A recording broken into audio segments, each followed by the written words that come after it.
The first warning. The void of space around Colony Terminus 7 had never seemed so crowded. 15 Velcran warships hung in formation like birds of prey, their crimson hulls reflecting the distant light of the system's star. Each vessel stretched nearly 2 kilometers in length, bristling with plasma cannons and missile batteries that had conquered a dozen worlds.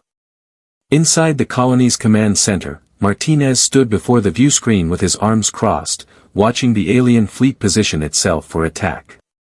The transmission came through with crackling interference. Admiral Zethros of the Velcran Empire appeared on screen, his 4 eyes glowing with satisfaction. His scaled skin was the color of burnt copper, and when he spoke, his translator rendered his words in cold, measured tones that carried across the command center. Human settlement, you have 1 standard hour to evacuate your facility and surrender all resources to the Velcran Empire. Resistance will result in complete annihilation. Your species is new to this region of space and does not understand the consequences of defiance. We have destroyed civilizations far older and more powerful than yours.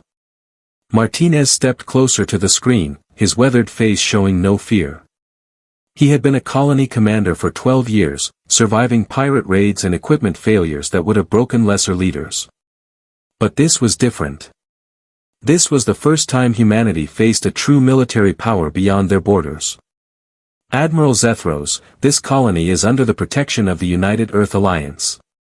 We have families here, children, people who have worked for years to build a life on this world. We will not abandon everything because you arrive with threats. Zethros' mandibles clicked together in what might have been laughter. Your alliance means nothing here. You are far from your home world, isolated and vulnerable. My fleet carries enough firepower to turn your entire settlement into molten slag. I have been generous with 1 hour. Do not waste it. Martinez glanced at his communications officer, a young woman named Chen who had been monitoring subspace frequencies since the Velcran ships arrived. She gave him a slight nod. The signal had been sent 3 hours ago. If the response was coming, it should arrive soon. Admiral, before you do something you'll regret, I should inform you that we've called for assistance. You might want to reconsider your position. The Velcran admiral's laugh was harsh and grating. Assistance? The nearest human military installation is 6 days away at maximum jump speed. My scouts have monitored your transmissions. No help is coming. You are alone. Martinez allowed himself a small smile. We didn't call a military installation. We called something else. Zethros waved a clawed hand dismissively. Your time is running out, human. 30 minutes remain. The screen went dark. Martinez turned to his staff, seeing the fear in their eyes. The colony held 4,000 people, including 800 children. The evacuation shuttles could maybe carry half that number, and there was nowhere to run that the Velcran ships couldn't follow. Commander, Chen said quietly, are you sure it's coming? The Black Star hasn't been tested in actual combat yet. The Admiralty might not authorize. They'll authorize it, Martinez interrupted. Because if they don't, everything we've built out here means nothing. The Velcran need to learn that humanity doesn't surrender. 20 minutes passed in tense silence. The Velcran fleet began moving into attack formation, their weapons charging with visible energy that made space itself seem to shimmer. Martinez ordered all non-essential personnel into the underground shelters, knowing it would buy them only minutes if the bombardment began. Then the sensors began screaming alerts. Contact! Chen shouted, her fingers flying across her console. Single vessel approaching from Vector 97. It's coming in fast, sir. Very fast. On the main view screen, a ship materialized from the depths of space. It was smaller than the Velcran cruisers, perhaps 800 meters from bow to stern, but its design was unlike anything the galaxy had seen before. The hull was midnight black, absorbing light rather than reflecting it, covered with angular protrusions and strange geometric patterns that seemed to shift when viewed directly. The vessel moved with an eerie grace, its course perfectly calculated to bring it between the colony and the alien fleet. Martinez felt his breath catch in his throat. He had only seen photographs and technical schematics, classified documents that few outside the highest levels of Earth's military had access to. But there was no mistaking what had just arrived.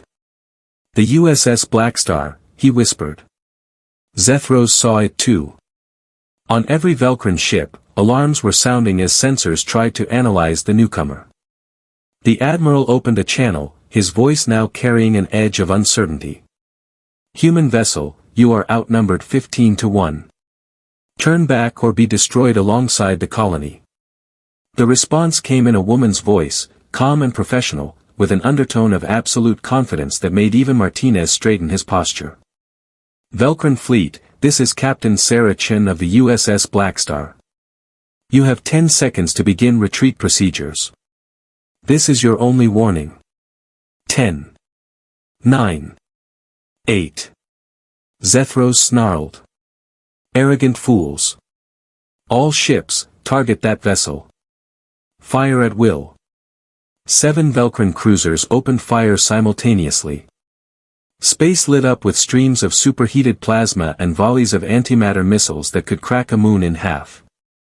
The barrage was enough to overwhelm any conventional shielding system, enough to vaporize a dozen ships.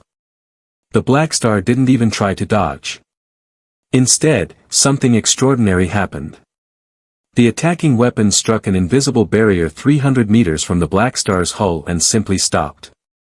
The plasma dissipated like water hitting a force field, but this was different. The energy didn't splash or deflect. It vanished, absorbed completely. The missiles detonated against the same barrier, their explosive force contained and neutralized before it could reach the ship itself. Impossible, Zethros breathed, staring at his tactical displays. Nothing can absorb that much energy. Captain Chen's voice came through again, still counting. 3. 2. 1. Time's up, Admiral. The Black Star moved with sudden, violent speed. It wasn't a normal acceleration that gradually built up velocity. The ship seemed to fold space around itself, repositioning 5,000 kilometers in the span of a single heartbeat. One moment it was holding position near the colony. The next, it was directly in front of the Velcran formation. Then it fired. The weapon that emerged from the Black Star's bow was unlike any conventional armament. There was no visible projectile, no beam of energy. Instead, reality itself seemed to distort along a narrow corridor of space.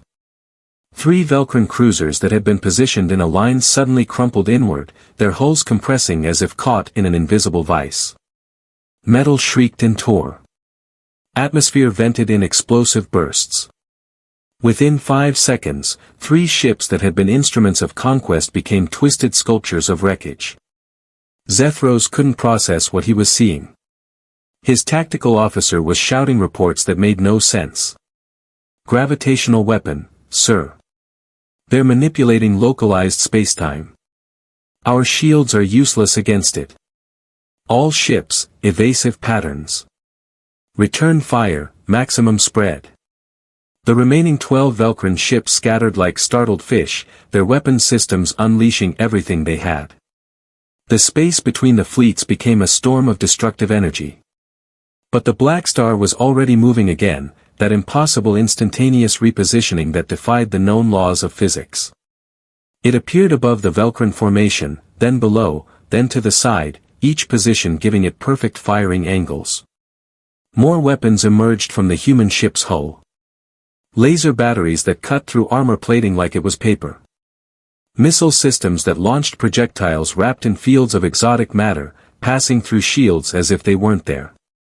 And that gravitational weapon, firing again and again, each shot turning another Velcran cruiser into a crushed mass of metal and bodies.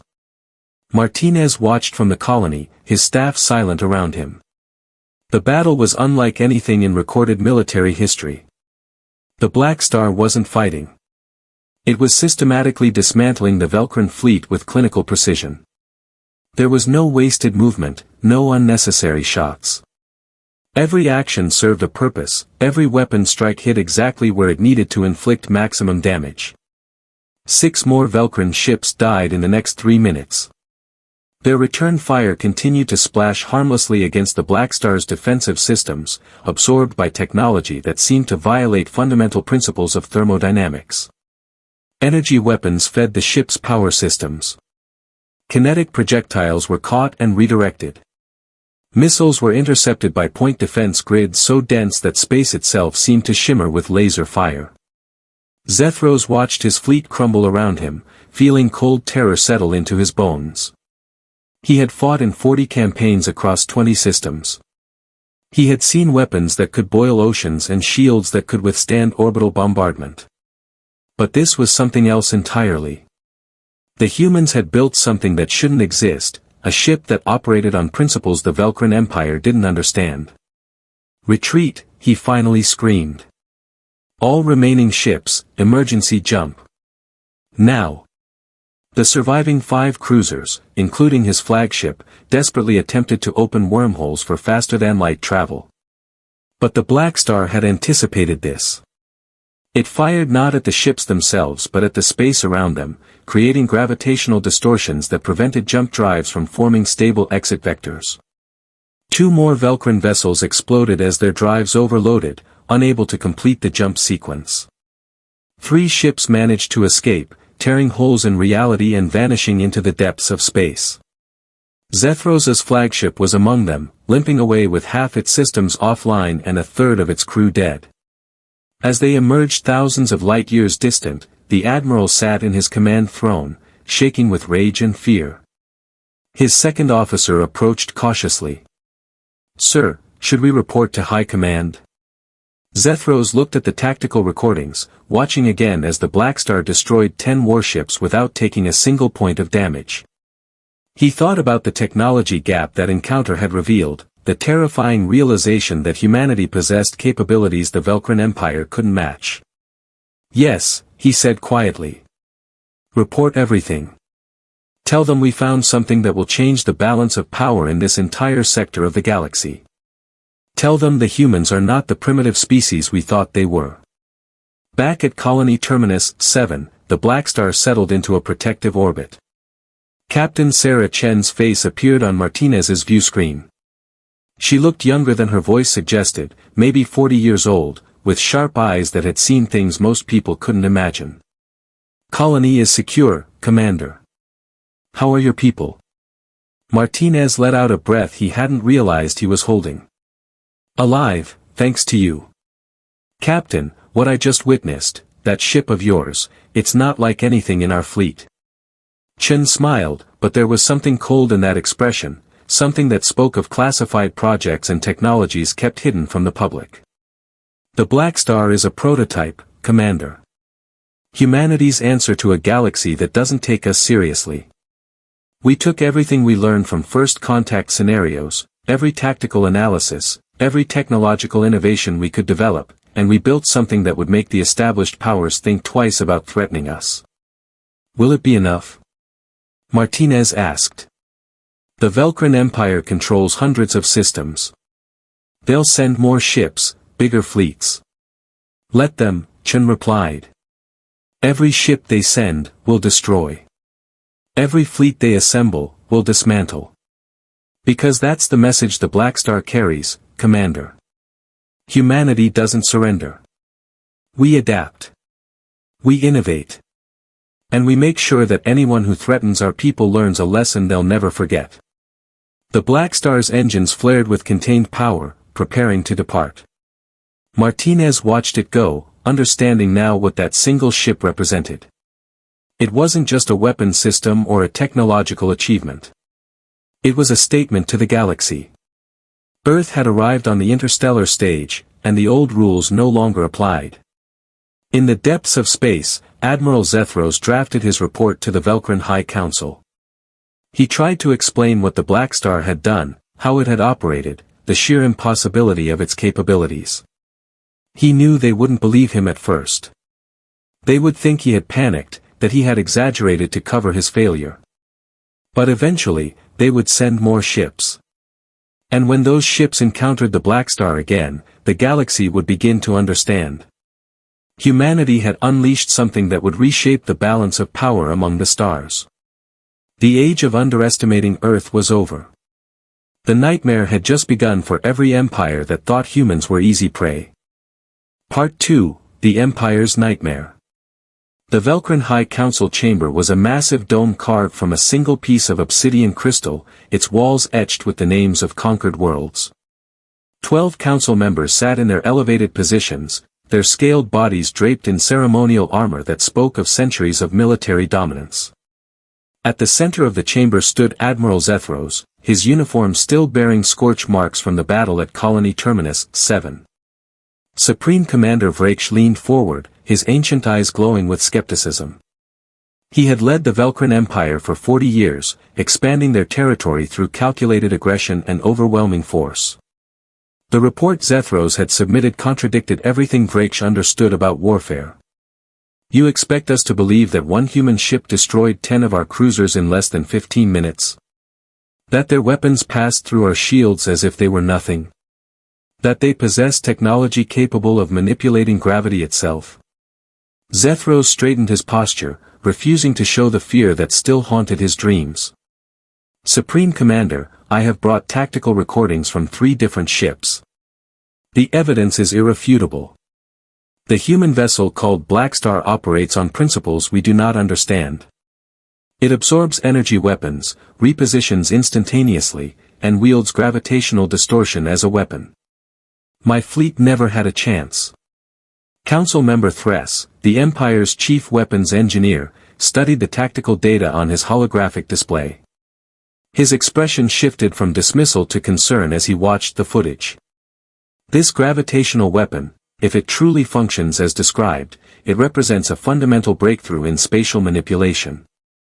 Our entire defensive doctrine becomes obsolete. Vraksh waved a clawed hand dismissively. One experimental ship does not shift the balance of power. The humans are new to interstellar warfare. They have perhaps 300 warships across their entire alliance. We command 15,000 vessels. Even if this Blackstar exists as described, what is one ship against an armada? That's precisely what concerns me, Zethros said quietly. If the humans can build one such ship, they can build more. And if they were willing to deploy it to defend a single mining colony, what does that tell us about their strategic priorities? They're not afraid of us, Supreme Commander. They're sending a message. Vraksh stood, his massive frame dominating the chamber. Then we send a message of our own. Council member Thress, assemble the 7th Battle Fleet. 60 ships, our most advanced cruisers and dreadnoughts. Find this Blackstar and destroy it. Show the humans that their tricks mean nothing against true military might. Thress hesitated. Supreme Commander, perhaps we should study the threat more carefully before committing such resources. If we lose the 7th Fleet. We will not lose, Vraksh interrupted. The humans got lucky against an unprepared force. When faced with coordinated tactics and overwhelming numbers, their prototype will fail. Prepare the fleet immediately. 3 weeks later, the 7th Battle Fleet assembled at the edge of Velcrin space. 60 warships, each one larger and more heavily armed than the vessels Zethros had commanded. Admiral Corvin, a battle-hardened veteran of 30 campaigns, reviewed the tactical briefings on the Blackstar with professional interest.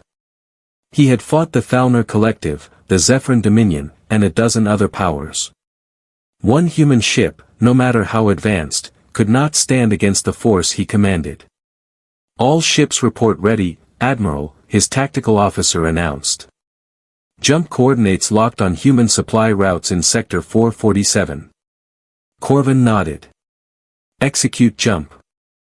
We'll sweep through their territory, destroy their infrastructure, and draw out this Blackstar. When it appears, we surround it with overwhelming firepower.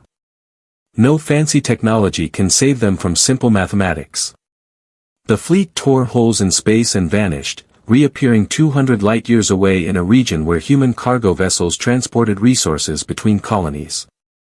Corvin's scouts quickly located a convoy of 12 freighters guarded by 3 human destroyers. Standard civilian protection, nothing that posed a real threat. All weapons, acquire targets, Corvin ordered. We'll start by showing them what happens to. His words died as his sensor operator shouted a warning. Contact. Single vessel emerging at coordinates 892. It's. Admiral, it's the Black Star. The human ship materialized between the Velcran fleet and the convoy, its dark hull seeming to absorb the light from nearby stars. For a moment, space hung silent as both forces assessed each other. Then Captain Sarah Chen's voice broadcast across all frequencies. Velcran fleet, you have entered United Earth Alliance territory with hostile intent. Turn back now, or face the consequences. Corvin laughed, the sound harsh in the command center. One ship against 60. Captain Chen, your bravery is admirable but foolish. Surrender your vessel and we'll guarantee your crew's safety. I'll give you to the count of 5, Chen replied, her tone unchanged.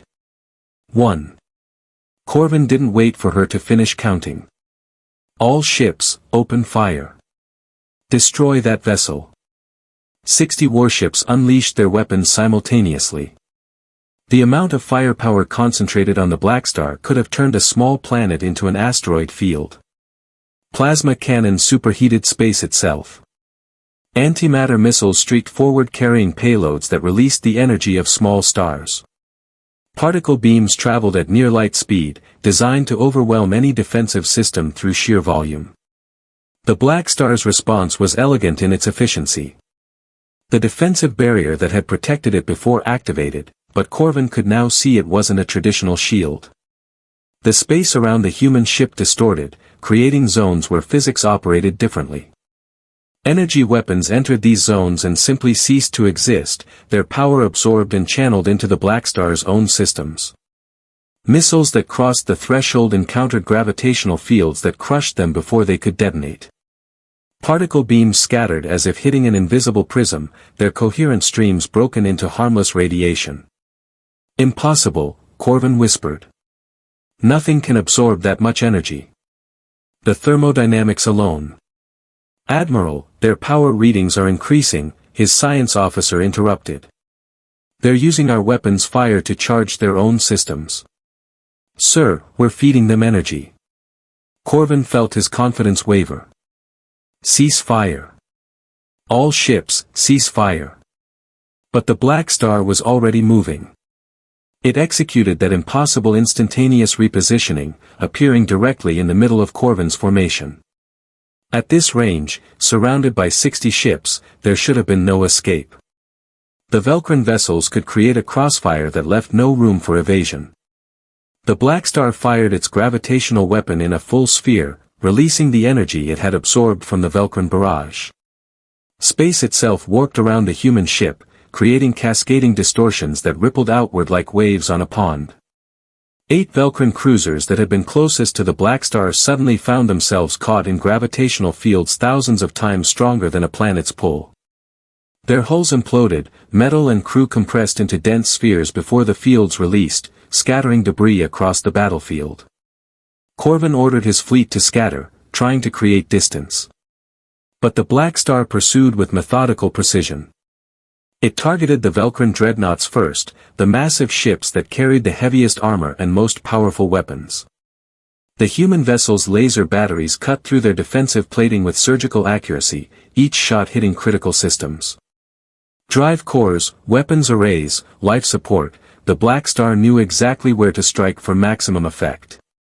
A group of 15 Velcran cruisers attempted a coordinated assault, approaching from multiple vectors simultaneously. They planned to overwhelm the Black Star's defenses through sheer numbers, forcing it to divide its attention.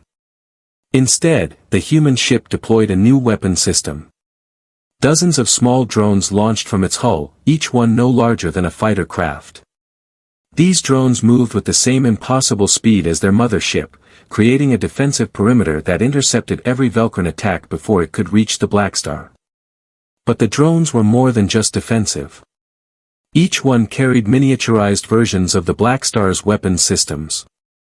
They swarmed the 15 attacking cruisers like insects, their laser fire cutting through armor while their microgravitational projectors created localized distortions that tore chunks from Velcran hulls. Within minutes, all 15 ships were dead in space, their systems shredded by the coordinated assault. Corvin watched his fleet disintegrate around him, feeling a terror he had never experienced in 40 years of military service. The tactical displays showed ship after ship going dark. The Black Star wasn't just winning, it was demonstrating complete superiority. Every tactic the Velcran used, every formation they attempted, the human ship had a counter. It was as if Chen knew what they would do before they did it. "Admiral, we've lost 30 ships, his tactical officer reported, voice shaking. The fleet is breaking formation. Multiple vessels requesting permission to retreat." Corvin stared at the Black Star on his view screen. The human ship hung in space like a dark omen, surrounded by the wreckage of Velcran vessels. It hadn't taken any damage. Not a scratch on its hull, not a flicker in its defensive systems. They had hit it with enough firepower to destroy a moon, and it had absorbed everything, turning their own weapons against them. "All ships, emergency retreat," Corvin ordered, his voice hollow. "Jump to rally point Theta 9. Now." The surviving 30 Velcran warships opened wormholes and fled, leaving their dead behind. As Corvin's flagship made the jump, he saw the Black Star on his sensors one last time. It wasn't pursuing. It simply held position, protecting the human convoy that had watched the entire battle from a safe distance. Captain Sarah Chen stood on the bridge of the Black Star, watching the Velcran retreat. Her crew had performed flawlessly, utilizing every system the ship offered with perfect coordination. But Chen felt no satisfaction in the victory. She had just destroyed 30 warships and killed thousands of Velcran soldiers. The weight of those deaths pressed on her shoulders, even though she knew it had been necessary. "Captain, message from Fleet Command," her communications officer reported. "Admiral Harrison wants a full briefing." Chen nodded. "Tell him we'll transmit our tactical logs within the hour. And inform him that the Velcran will likely escalate. We just humiliated their 7th battle fleet. They won't let that stand." Her first officer, Commander James Rodriguez, approached. "Do you think they'll sue for peace? After 2 defeats like this, they must realize they can't win." "No," Chen said quietly. "They'll become more desperate. More dangerous. Empires like the Velcran don't surrender easily. They'll throw everything they have at us, trying to find a weakness. And eventually, they might succeed. The Black Star is powerful, but we're not invincible. One mistake, one system failure at the wrong moment, and we're dead." Rodriguez studied the tactical display, seeing the debris field they had created. "Then what's our next move?" Chen pulled up a star chart showing Velcran territory. Deep within their space, at the heart of their empire, lay the Velcran home system. The council chamber, the military command centers, the shipyards that produced their fleet, all concentrated in one heavily defended location. "We take the fight to them," Chen said. "We show them that nowhere is safe. That their size and numbers don't protect them. We jump straight to their home system and we make them understand that continuing this war will cost them everything." Rodriguez's eyes widened. "Captain, that's suicide. The home system is defended by at least 200 warships, plus orbital platforms, planetary defense grids." "Which is exactly why they won't expect us to attack it," Chen interrupted. "They think in terms of conventional warfare. Big fleets, territorial control, grinding campaigns. We're going to show them that one ship with the right technology and the right crew can accomplish what entire armadas can't. We're going to end this war before it consumes both our civilizations." She turned to her navigation officer. "Plot a course to the Velcran home system. Maximum stealth approach. We go in dark, strike hard, and leave them with no choice but to negotiate peace." The crew exchanged glances, understanding the magnitude of what Chen was proposing. This wasn't just a raid or a tactical strike. This was an assault on the heart of an empire, a gamble that could either end the war or provoke total annihilation. But they were the crew of the Black Star. They had signed on knowing the risks, understanding that their ship represented humanity's greatest achievement and most dangerous weapon. If anyone could pull off the impossible, it was them. Course plotted, Captain, the navigation officer reported. Jump ready on your command.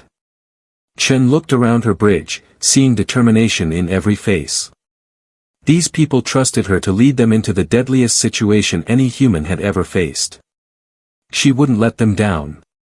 Execute jump, she ordered. Time to show the Velcran Empire what humanity is truly capable of.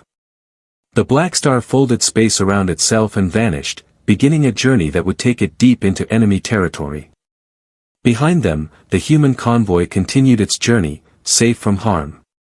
Word of the battle would spread throughout both the Alliance and the Velcran Empire. Humans would celebrate another victory. The Velcran would react with fear and anger. But the real test was still to come. In the Velcran home system, Supreme Commander Vraksh would learn of the 7th Fleet's destruction within hours. He would mobilize every available ship, calling in forces from across the Empire. When the Black Star arrived, it would face not 60 ships but hundreds, all converging on a single target. Chen knew the odds. She had run the tactical simulations countless times. Even with the Black Star's advanced technology, they were walking into a battle that should be unwinnable. But she also knew something the Velcran didn't understand about humanity. Humans thrived when facing impossible odds. They adapted, innovated, and found ways to win when logic said they should lose. The journey to the Velcran home system would take 3 days. 3 days to prepare, to check every system, to ensure the Black Star was operating at peak efficiency. 3 days before they would discover if one ship could truly change the fate of an entire war.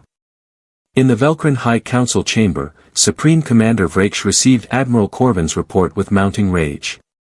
Another fleet destroyed. Another humiliating defeat at the hands of a single human ship. The council members argued amongst themselves, some calling for peace negotiations, others demanding total war. Vraksh silenced them with a roar. No more half measures.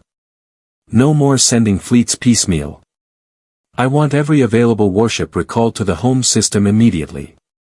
We fortify our position and wait for the humans to make their next move. And when they do, we'll be ready. We'll throw so many ships at them that their precious technology won't matter. We'll bury them in wreckage and bodies until that ship breaks. His orders went out across the Empire.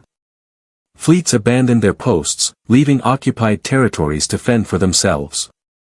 Within 48 hours, over 300 Velcran warships would converge on the home system, creating the largest military concentration in the Empire's history. They didn't know that the Black Star was already coming.